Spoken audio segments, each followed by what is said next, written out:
Okay, I've got Kavinder Singh of Mahindra Holidays also joining in. Kavinder, good morning. Good to have you with us. Let's talk about the earnings growth, where we're at in the phases of recovery, how you see things shaping up.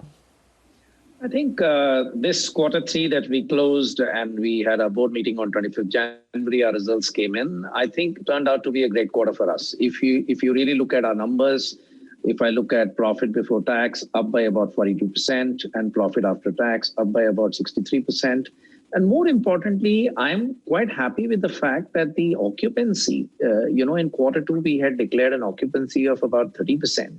We had a very good quarter in terms of occupancy. We had an occupancy of 75%, which is commendable in the way we look at it.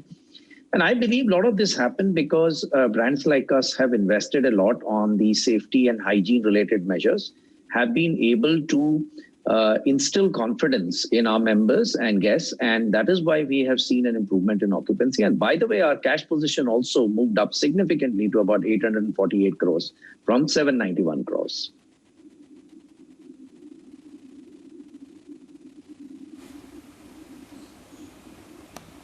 Okay, fair enough. COVID, of course, has lent some advantages with short stay vacations picking up. How many member additions have you seen? Yeah, so member additions, if you look at on a sequential basis, we were up by about 22% at 3,291. And yes, we haven't reached the pre-pandemic levels. If I do on a YOY basis, we are still 13% down. But we are seeing a momentum in the higher value offerings of ours.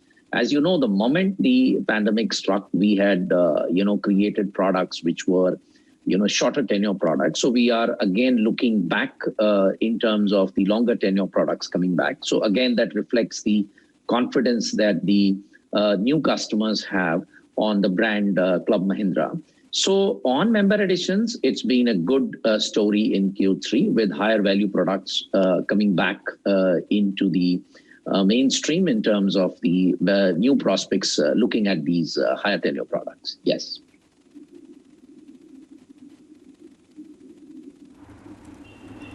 Okay, so the higher value products have done well. Good morning, Mr. Singh. And, I believe you've managed to maintain your track record as well when it comes to higher occupancy, above 80% as records. So just walk us through the breakup in terms of, which are the cities exactly area-wise that has seen strong occupancy growth. What's it been like in the previous quarter? What is the outlook when it comes to your occupancies?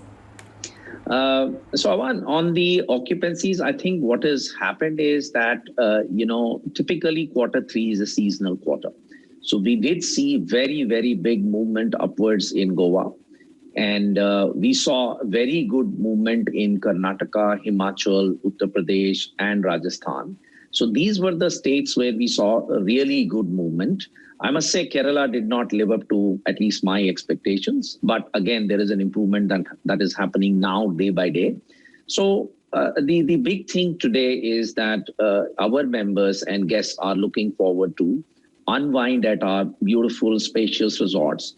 We have a lot of outdoor activities and we have created activities in line with the pandemic requirements where the social distancing is maintained. Rather, the physical distancing is maintained, but there is really no social distancing. So we did see a very good traction in occupancies. And if I look ahead, even in this quarter, I mean, January is doing well. We are doing very well in January in terms of occupancies. So the trend of occupancies, which has moved northwards starting October, as I think I mentioned somewhere that 62% was our occupancy in October. November, we hit 74%. And in December, we touched 85%. So I see very, very similar trends continuing into this quarter as well as far as occupancies go.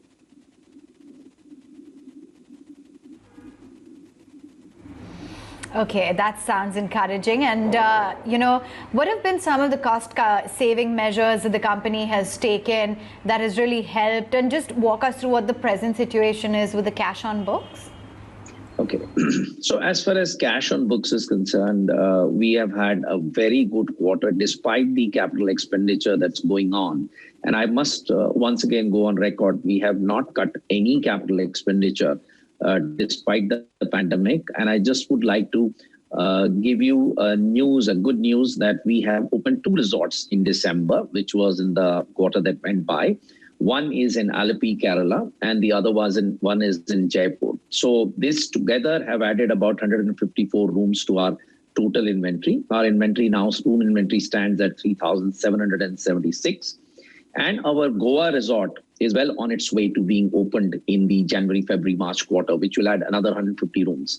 So we are continuing with our capital expenditure. As a result, despite the capital expenditure that we are continuing, our cash position stands at healthy 848 crores, up from 791 crores. So overall, if you really look at from the way we are looking at the business, we continue to remain positive about the fact that the leisure tourism is actually going to be, it will see a big kicker going ahead.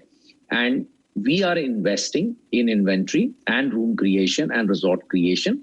And we have already been on record that we have a plan to go ahead and spend approximately 1,200 odd crores over the next 3 to 4 years to add about 1,500 room units into our total room count, which will take us beyond 5,000. So that's a story that we are building up in terms of looking forward at leisure tourism and the domestic travel with lots of confidence.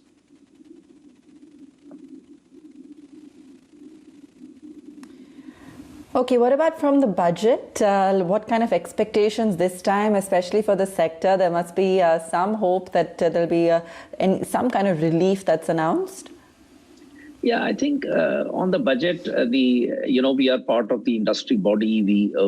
We have represented to the government that we must be given the infrastructure status. Of course, there are demands to see how the income tax can be, made lower or almost zero in the next few years, because you would appreciate that the direct and indirect jobs that are associated with our sector contribute to approximately 12% of the total jobs in the Indian economy.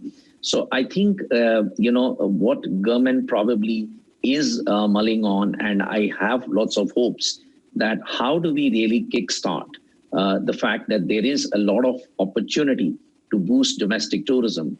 And now we notice in our own resorts, people are, looking at, going to destinations which they otherwise would not look at. For example, there is a destination that we have called Kanha. Now, people know that Kanha is an amazing wildlife destination, but we are now seeing amazing occupancies in that place. So I think government is seized of this matter of making Dekho Apna Desh, which is the rallying cry which came from Prime Minister himself, so that by 2022, at least we must visit 15 places. All we need as industry is infrastructure status, so that the investments that are done in this industry are rather heavy. And more importantly, there are other sectors of the industry, whether it is restaurants, whether it is the entertainment part of the industry. There again, I think the industry is looking for some kind of tax reliefs, particularly in the GST area, which have been put forward to the government. On an overall basis, I think we are at a cusp. This is an opportunity for India to actually encourage domestic tourism, now that we know that for some time the inbound and outbound tourism will take a hit till the vaccine rollout really gets completed.